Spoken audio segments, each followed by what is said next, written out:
নমস্কার, কেমন আছেন আপনারা সবাই? আশা করছি আপনারা সবাই ভালো আছেন। তো চলুন আজকে আমি আপনাদেরকে দেখাবো বাড়িতেই কীভাবে খুব সহজেই শুক্তো রান্না করতে পারেন।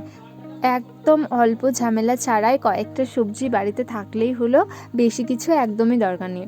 তো আমি সব সবজিগুলো তো কেটে নিয়েছি, তারপর আমি একে একে সব সবজিগুলো কিন্তু এখানে ভালো করে ভেজে নেব। আমি আলুগুলো একটু লম্বা লম্বা করে কেটে নিয়েছি। জানি এটা পুরোপুরি শুক্তোর যে সবজি কাটা হয়েছে তা নয়, তবে আমি চেষ্টা করেছি ওইভাবে কাটার। তবে সবজিটা যেমনই কাটা হোক না কেন, খেতে কিন্তু খুব সুস্বাদু হয়েছিল। সবার প্রথমে আমি কড়াই কিছুটা তেল দিয়ে দিয়েছিলাম, যেহেতু ভাজাভাজি করব তাই কড়াইয়ের তেলটা কিন্তু একটু বেশি পরিমাণেই লাগবে।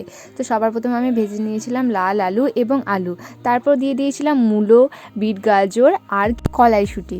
তারপর ওগুলোকে ভালো করে ভেজে নিয়েছিলাম এবং তার মধ্যে যেটা আপনাদেরকে শুক্তোতে দিতেই হবে সেটা হচ্ছে সজনে ডাঁটা। সজনে ডাঁটাটা দিলে স্বাদটা ভালো হয়, খেতেও ভালো লাগে। সজনে ডাঁটা, কাঁচা কলা আর বেগুনটা আমি একটু বেশি ভালো করে ভেজে নিলাম।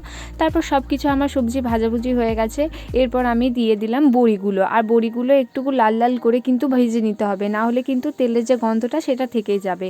আর এখানে আমি উচ্ছেটা খুব কম দিয়েছি, যেহেতু আমরা বাড়িতে খাবো আর রুটির সঙ্গে খাবো, তো তাই আমরা একটু কিন্তু কম করেই দিয়েছি। বেশি দিলে কিন্তু খুব একটা তেতো হয়ে যাবে, তাই দেবেন না বেশি। চাইলে দিতে পারেন যাদের তেতো পছন্দ, কিন্তু আমি বেশি দিইনি। তারপর সমস্ত কিছু ভাজাভুজি হয়ে গেলে এখানে আমি ফোড়নের জন্য দিয়ে দিলাম কয়েকটা শুকনো লঙ্কা, তেজপাতা আর পাঁচফোড়ন। আর এবার আমি যে মশলাটা করে রেখেছিলাম সেটাই আমি এখান মধ্যে দিয়ে দিলাম। তো মশলাটাতে আছে কালো সর্ষে, পোস্ত, আদা আর একটি লঙ্কা। আপনারা ঝাল অনুযায়ী আপনারা লঙ্কাটা দেবেন, কে কীরকম খাবেন। তো এটা দেওয়ার পর আমি একটুকু ভালো করে নেড়ে চেড়ে নেব এবং এর মধ্যে কিন্তু লঙ্কার গুঁড়ো আর সামান্য পরিমাণ নুন আমি কিন্তু দিয়ে দেব, স্বাদ মতো আর কি, যার যেমন ইচ্ছা, যে যেমন খেতে চান। তো তারপর এটাকে ভালো করে খুব নাড়াচাড়া করে নিতে হবে, বেশিক্ষণ কষার কিন্তু একদম দরকার নেই। তারপর যখন ভালো করে আপনার এটা কষা হয়ে যাবে, ভেজে রাখা যে সবজিগুলো আছে সেটা এর মধ্যে দিয়ে দেবেন। ব্যাস, বেশিক্ষণ আর বেশি কিছুই করতে হবে না, আপনার শুক্তো তো অলরেডি তৈরি হয়ে গেল।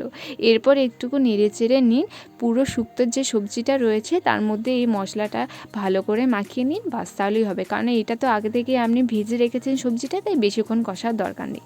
আর হ্যাঁ, এখানে কিন্তু দুধ দিয়েছিলাম আমি এক বাটি। আপনারা চাইলে যাদের বাড়িতে দুধ নেই, কেনা দুধও দিতে পারেন, মানে যেগুলো প্যাকেট দুধ, বা জলও দিতে পারে, তবে দুধটা দিলে স্বাদটা একটুকু ভালো হয়। আর আমি এখানে কোনো চিনি ব্যবহার করিনি। হ্যাঁ, অল্প করে আপনারা লবণ দেবেন, তাহলে চিনির ব্যবহার কিন্তু এখানে করার দরকার নেই। এবার এটা আমি এখানে ফুটতে সময় দিয়ে দিয়েছি, আমার এখানে ফুটে রেডি হয়ে গেছে, সবজিটাও আমার সিদ্ধ হয়ে গেছে। এরপর আমি ভেজে রাখা বড়িগুলো সব দিয়ে দিলাম। তারপর এর মধ্যে আমি আর 5 মিনিট ফোটাবো, কারণ এটা যেহেতু কেনা বড়ি, তো বেশিক্ষণ ফোটালে বড়িগুলোকে আর জ্যান্ত পাওয়া যাবে না, সব গলে যাবে, তাই বড়িটা সবার শেষে দেবেন।